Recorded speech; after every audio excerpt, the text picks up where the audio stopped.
हमारी दृष्टि कैसी हो, अर्थात हम दुनिया को किस नज़र से देखें। तो शास्त्रों में बताया गया है, मातृवत पर दारेषु पर द्रव्येषु लोष्ठवत, अर्थात पराई स्त्री को माँ के समान समझो और दूसरों के सामान को कचरे के समान समझो। इसका अनुभव हमें मुंबई के लोकल ट्रेन में हुआ।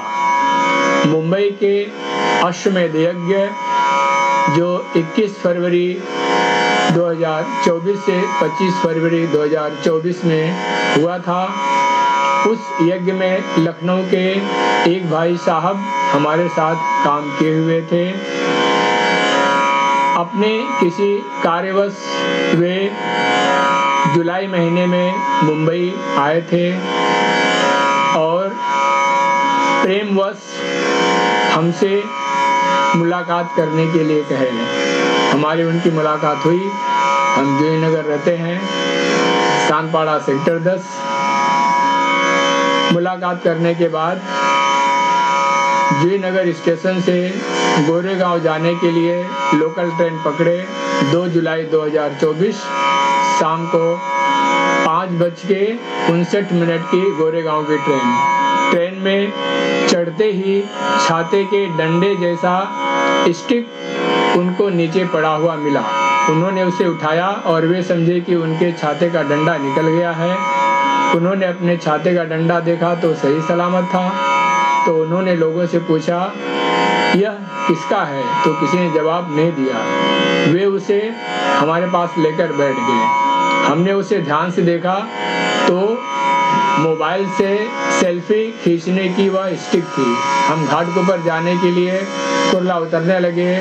उन्होंने हमसे कहा कि वह आप लेकर जाएंगे क्या? हमने बोला नहीं, आप अपने पास रखिए। रखते समय उन्हें ऐसा लगा कि वह स्टिक उनके साथ और भी सामान लेकर जाएगी। इस मन के संकेत पर उन्होंने ध्यान नहीं दिया। गोरेगांव में जिस सज्जन के यहाँ वो ठहरे हुए थे, वहाँ पर उन सज्जन ने उन्हें एक बैग दिया। बैग नया था, उसमें उन्होंने अपना सामान, स्टिक और भी सब सामान रखा और 540 रुपया भी उसमें था। बैग जिसने दिया था उसने उस बैग पर अपने कंपनी का नाम और मोबाइल नंबर छपवाया था। अब भाई साहब के पास 2 बैग हो गए। वे दोनों बैग लेकर रिक्शा में बैठे और उतरते समय वह जो लखनऊ से बैग लेकर आए थे उसका उन्हें ध्यान रहा। वह बैग लेकर उतरे और जो यहाँ से बैग मिला था उसे भूल गए रिक्शा में। अर्थात जो स्टिक उन्हें मिली थी वह स्टिक कितना सामान लेकर गई उन भाई साहब का। फिर वो भाई साहब हमसे फ़ोन करके बताते हैं कि भाई साहब हमारे साथ ऐसा ऐसा हो गया। वे गोरेगांव से पनवेल लखनऊ की ट्रेन पकड़ने के लिए चले थे और रास्ते में ही गोरेगांव जिस भाई साहब के यहाँ पर ठहरे थे उन भाई साहब का फ़ोन आया, भाई साहब आपके दोनों बैग आपके पास में हैं। तो वे सोचे कि अब क्या जवाब दें। तो उन्होंने नया बैग हमें दिया और मैं उन्हें कहूँ कि आपका बैग नहीं है। फिर उन्होंने सही बात उन्हें बता दी, कहा कि बैग रिक्शा में छूट गया। तो वो बोले आप वापस आ जाइए, बैग हमारे पास आ गया है। उन्होंने हमसे चर्चा करते हुए यह सब बातें हमें बताई।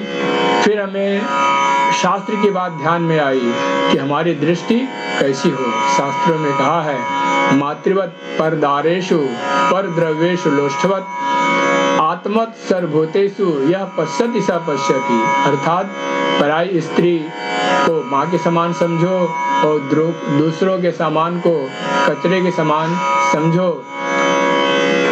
यह पश्यति स पश्यति, इस तरह से जो देखता है वास्तव में ही वही देखता है।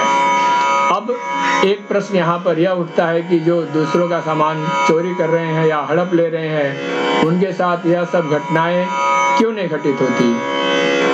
वह इसलिए कि जिनका मन पूरा काला है वहाँ पर यह सब चीज़ें स्पष्ट दिखाई नहीं देंगी। साधना करते करते जब साधक का मन निर्मल हो जाता है वहाँ पर यह सब चीज़ें तुरंत स्पष्ट दिखाई दी जाती हैं। इसलिए हमें अपना जीवन साधना में बनाना चाहिए।